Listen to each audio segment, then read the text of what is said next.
नमस्कार दोस्तों, मैं मनोज शुक्ला स्वागत करता हूं आपका एक बार फिर से। और ये बेसिल की एक और वैकेंसी, इससे पहले भी आपने एक वीडियो देखा और बहुत सराहा उसको। और मैं इससे पहले आपको बता दूं कि मैंने दो वीडियो अभी भी बनाए हैं हाल ही में।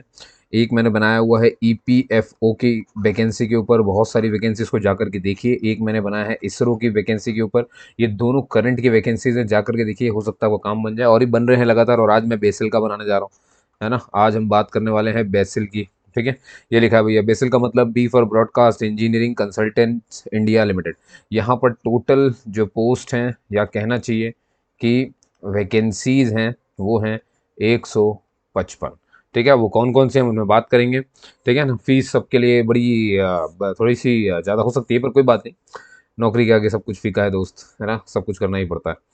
समझ गए आप मेरी बात। चलो तो शुरू करें। आप कौन कौन सी पोस्ट में बता दूं आपको। पहले तो डाटा एंट्री ऑपरेटर है यहाँ पर, है ना, जो है। एक रेडियोलॉजिस्ट आपको मिल जाएगी, ठीक है ना। और जो भी है एटसेट्रा, वो हम नीचे बात कर लेंगे। ठीक है, चलिए तो शुरू करते भैया। ये है वैकेंसी का एडवर्टीजमेंट नंबर 301, जिस पर हम बात करने जा रहे हैं। और यहाँ पर आ रही है भैया, नीचे स्लाइड करेंगे तो हमें दिखेगा कि पहली पोस्ट है, इसका नाम है डाटा एंट्री ऑपरेटर, यानी कि डीईओ। ठीक है, इसकी टोटल 50 वैकेंसीज है, आप देख सकते हैं यहाँ पर। एजुकेशन क्वालिफिकेशन में ऐसा है कि 12वीं पास होना चाहिए आप, और आपको कंप्यूटर का अच्छा खासा नॉलेज होना चाहिए, यानी कि वर्ड आना चाहिए, एक्सेल आना चाहिए आपको। ठीक है, और बढ़िया कंप्यूटर पर और इंटरनेट ईमेल आपको अच्छे से संभालना आना चाहिए। और टाइपिंग जो है आपकी स्पीड, वो कम से कम 35 वर्ड पर मिनट होनी चाहिए इंग्लिश की। हिंदी का यहाँ पर कुछ भी नहीं कहा गया है, इसलिए मैं भी हिंदी का आपसे कुछ नहीं कह सकता। इंग्लिश का बोला है यहाँ पे कि इंग्लिश की टाइपिंग मांगी गई है डीईओ के लिए, और 35 की स्पीड मांगी गई है। तनख्वाह जो रहेगी आपकी, वो 20,000 के आसपास रहेगी। और एक चीज़ आपको मैं पहले अच्छा रुकिए ज़रा, यहाँ पर अगले पोस्ट को देखिए। पेशेंट केयर मैनेजर, ठीक है ना, पीसीएम कहते हैं। 10 पोस्ट हैं यहाँ से टोटल। क्वालिफिकेशन ऐसा है कि bachelor degree in life science मांगी गई है यहाँ पर, है ना, with full time post graduate qualification in hospital और मैनेजमेंट। अच्छा, इसमें एक्सपीरियंस 1 साल का मांगा गया है, ध्यान रखिएगा। हॉस्पिटल में ही आपने काम किया हो, आपके पास डिग्री होनी चाहिए लाइफ साइंस की, और आपने 1 साल काम किया हो। आपकी उम्र 40 साल से ऊपर नहीं होनी चाहिए, तब आप इसके लिए अप्लाई कर सकते हैं। ये रोल और रिस्पॉन्सिबिलिटी आपको पढ़ने की जरूरत नहीं है। जब वहां जाएंगे तो जरूर इसे पढ़ करके जाएं, मस्ट रीड, है ना, क्योंकि इस ये बता रहा है कि इस पोस्ट के क्या क्या रोल होते हैं, तो वो आप यहाँ पे पढ़ सकते हो। 30,000 आपकी सैलरी रहेगी। अगले पोस्ट की बात करते हैं, पेशेंट केयर कोऑर्डिनेटर।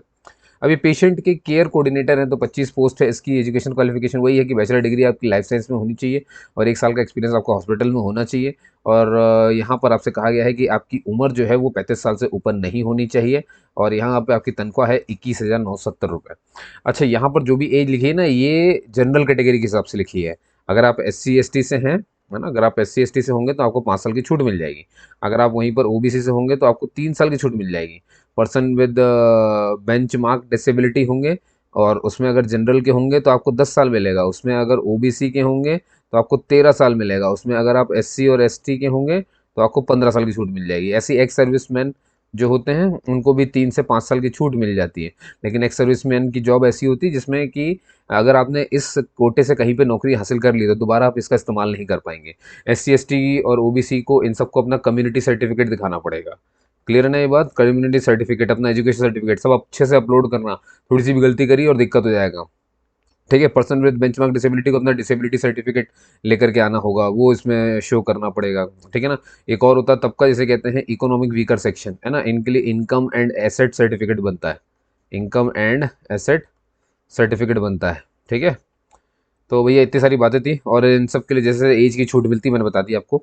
अब देखिए, यहाँ पर अगला है रेडियोग्राफर। मैंने वहाँ पर रेडियोलॉजिस्ट कहा था, है ना, उसके लिए मैं क्षमा चाहूँगा, क्षमा प्रार्थी हूँ। मैं इसको यहाँ पे रफ कर देता हूँ, और यहाँ पे लिख देता हूँ रेडियोग्राफर, है ना। कन्फ्यूजन हो ही जाती है, अब दोनों एक जैसे ही तो है। अब देखो यहाँ पे भैया, ये 50 पोस्ट है रेडियोग्राफर की, और इसने कहा है कि भैया रेडियोग्राफी में आपके पास या तो BSc ऑनर्स हो, या तो फिर आपने BSc रेडियोग्राफी में की हो, लेकिन 3 साल का कोर्स आपका होना चाहिए। बस कोई एक्सपीरियंस नहीं मांगा गया है, तो बच गए।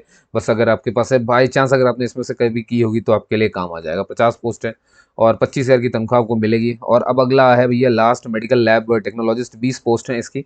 और बैचलर डिग्री जो है मेडिकल लेबोरेटरी में ही मांगी गई है, या मेडिकल लेबोरेटरी साइंस यानी कि में होनी चाहिए, यानी कि फिजिक्स केमिस्ट्री और बायोलॉजी में पढ़ा हो, बायोटेक्नोलॉजी में हो तो भी चल जाएगा। क्लियर हुई बात ना, है ना। और 2 साल का यहाँ पर एक्सपीरियंस मांगा गया है। समझ गया, सही है। और 21,970 आपकी तनख्वाह हो जाएगी। ठीक, और यहाँ पर और कुछ खास बात नहीं है। इनने बताया कि अगर हम इंटरव्यू ज्वाइनिंग के लिए बुलाएंगे तो कोई भी खर्चा पानी नहीं देंगे, अपने खर्चे पे आपको आना जाना है, ठीक है। और ये देखिए भैया, कैंडिडेट को जो है ईमेल के थ्रू इन्फॉर्म किया जाएगा, टेलीफोन के थ्रू इन्फॉर्म किया जाएगा, स्किल टेस्ट के लिए, इंटरव्यू के लिए, इंटरेक्शन के लिए। तो भैया प्लीज़ अपना ईमेल और टेलीफोन अच्छे से रखना, बढ़िया रखना, ठीक है ना। और जो शॉर्टलिस्ट कैंडिडेट होंगे, है ना, एलिजिबिलिटी क्राइटेरिया के हिसाब से उन्हीं को कॉल किया जाएगा। ये बात अच्छे से समझ जाइए, स्किल टेस्ट के लिए या सिलेक्शन प्रोसेस के लिए। सो प्लीज़ मेंशन अपनी भैया कंप्लीट एजुकेशन क्वालिफिकेशन को बहुत अच्छे से मेंशन करें, अपने एक्सपीरियंस को बहुत अच्छे से मेंशन करें फॉर्म में। और पूरा फॉर्म ऑनलाइन एप्लीकेशन ऑनलाइन है, तो ऑनलाइन एप्लीकेशन जब आप भरें तो सब कुछ अच्छे से उसमें बता दें ना, फोटो डॉक्यूमेंट ये सब कुछ याद रखिएगा। 100 KB से आपका ऊपर नहीं होना चाहिए, इसीलिए आप खुद से ना भरें, ज़्यादा बेहतर है कहीं और से भर लें।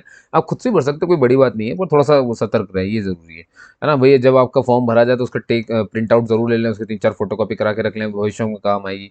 कैंडिडेट्स हुए अप्लाइड अर्लियर, और जिन्होंने भैया पहले अप्लाई कर लिया है और सिलेक्शन प्रोसेस में पार्टिसिपेट किया है, वो अप्लाई नहीं कर सकते। अब ये बहुत, इन जो पहले जिन्होंने अप्लाई किया होगा उनके लिए लास्ट डेट है 12 अप्रैल है, तो उससे पहले पहले आपको अप्लाई कर देना। और भैया ये है, भैया ये लिख रहा है ना, जैसे खुशविंदर सिंह @बेसिल, इसमें आप कर सकते हो हेल्प के लिए, संयोगिता @BC बेसिल, और ये सब है ना। और या फिर आप इस नंबर पे कॉल भी कर सकते हो, ठीक है। तो अब आगे बढ़ते हैं यहाँ से।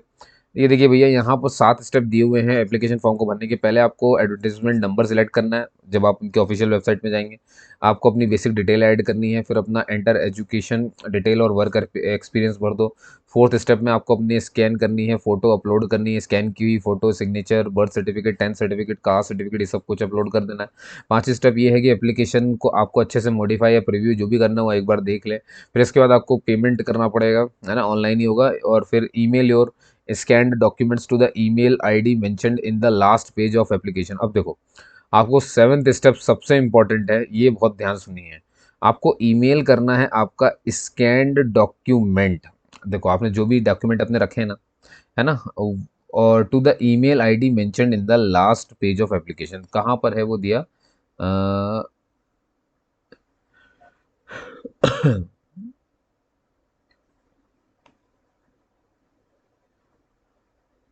मेल आईडी तो यही है मेरे हिसाब से, है ना, यही तो है, ठीक है। और एक बार मैं ज़रा टॉप पे भी देख लेता हूँ, कभी कभी टॉप पे भी लिखते हैं लोग, ठीक है। वो तो इशू नहीं है, वो तो उनके उसमें मिल जाएगा।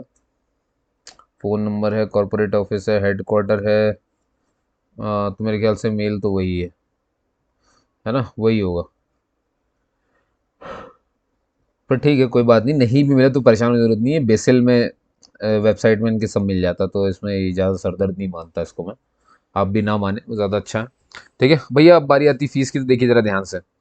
आप देखोगे जनरल के लिए, ओबीसी के लिए 885, 885, महिलाओं के लिए भी 885, और एक्स सर्विसमैन के लिए भी 885। लेकिन वहीं आप अगर इसे देखेंगे, किसके लिए देखना जरा, SC ST के लिए 531 है, और इकोनॉमिक वीकर सेक्शन और फिजिकल हैंडीकैप लोग के लिए भी 531 की फीस है, ठीक है दोस्तों। तो आप समझ गए होंगे, मैंने पूरा वीडियो आपको समझा दिया अच्छे से शॉर्ट में, ठीक है। तो सब फॉर्म भर लीजिए, कोई डाउट रह जाए तो आप मुझसे पूछ सकते हैं, पर उससे पहले वीडियोस अच्छे से देख लीजिएगा, ठीक है। तब तक के लिए जय हिंद, जय भारत, और अगली वैकेंसी मिलते हैं। और जब तक के लिए मैंने आपको बता दिया ना, EPFO पर ध्यान दें, इसरो पर ध्यान दें, और ये बेसिल की जो आई है इस पर तो आप ध्यान ही दे सकते हैं ना।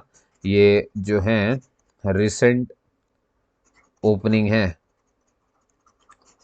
ठीक है, रिसेंट ओपनिंग्स है। क्लियर हो गई बात दोस्तों? चलो जय हिंद, जय भारत भैया, मिलते हैं फिर अगले किसी वीडियो में, ओके।